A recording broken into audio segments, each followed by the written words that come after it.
Hey everybody, how's it going? I'm pretty excited.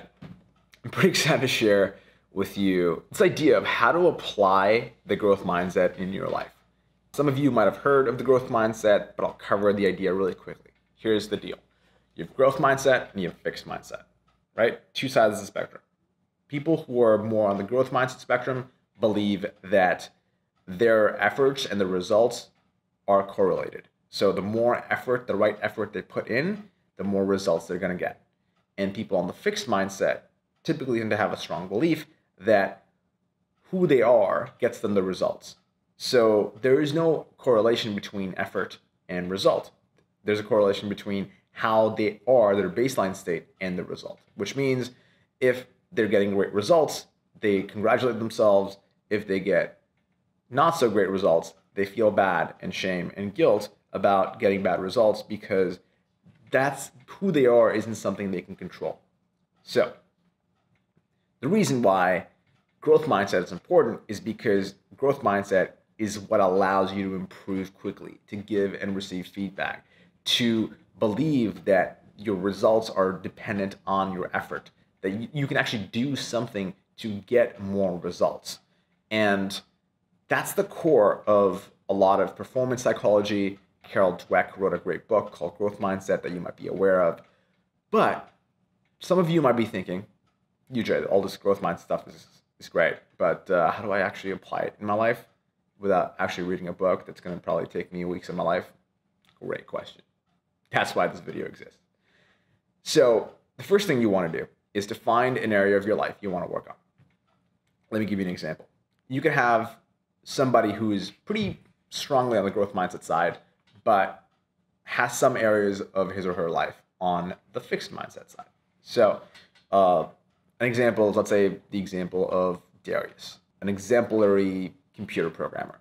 He's obviously had some natural skill sets, but he's worked immensely hard at understanding and learning code and learning how to solve problems and algorithms and build beautiful code for software that people love. And he works incredibly hard and loves what he does. And everybody wins. Everybody just loves the code he creates, and he experiences deep kind of flow and enjoyment in what he does. So in the world of kind of writing code and his work, Darius is pretty close to the right extent of the growth mindset. He goes through discomfort to write the code he needs to write. He loves challenge and solving problems. It's almost like you can't pull him away from a problem because he knows he enjoys the experience of going from not knowing to knowing. And he believes in his ability to solve problems significantly. However, Darius is also overweight. He's like 80 pounds overweight. And typically whenever he kind of sees himself in the mirror, he sees the edges and he starts to get very uncomfortable. He starts to get very conscious of his body. And he starts to feel feelings that he doesn't really want to feel anymore. He just kind of buries them away, looks away, and just said, I was always kind of big boned as a kid, and that's just the way I am. That's a fixed mindset belief. And so in the world, in the realm of health and fitness, Darius is pretty close to the fixed mindset. So you could have somebody who's one area of their life is extremely growth mindset, and another area of their life is extremely fixed mindset. And chances are this is pretty true for you. There's some areas of your life that you'll find you're more on the growth mindset side. In some areas of your life, you're more on the fixed mindset side. And so the first thing for you to do is ask yourself, what area of my life do I want to improve the growth mindset in?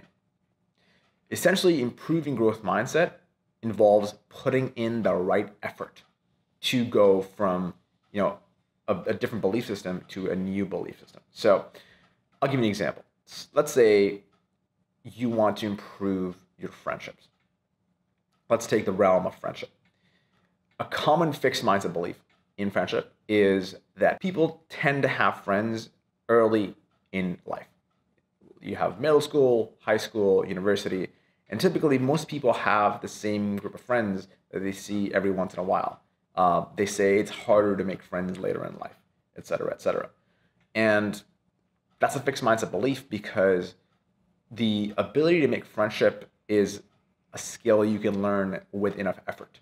And with the right tools, it can really become a really powerful thing where you learn to connect with people in a deep, meaningful way without having to spend a good chunk of your 20s or late teens together. So here are the skill sets that would need to be developed to actually kind of build consistent long-term friendships, no matter where you are, what stage you are in life. One is the importance of having difficult, vulnerable conversations. Pretty much every human has to work at the discomfort and the difficulty of being able to share vulnerability and having hard conversations. Most humans really dislike conflict. They'd rather run away from conflict than to deal with something that could potentially make their life better.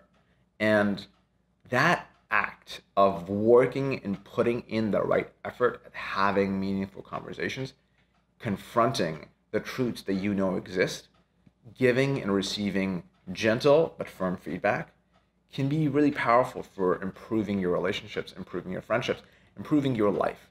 And the more you're able to do that, the more you'll be actually able to connect with your friends. The more you'll be able to give your friends the ability to know that you feel what they're experiencing. And that is priceless.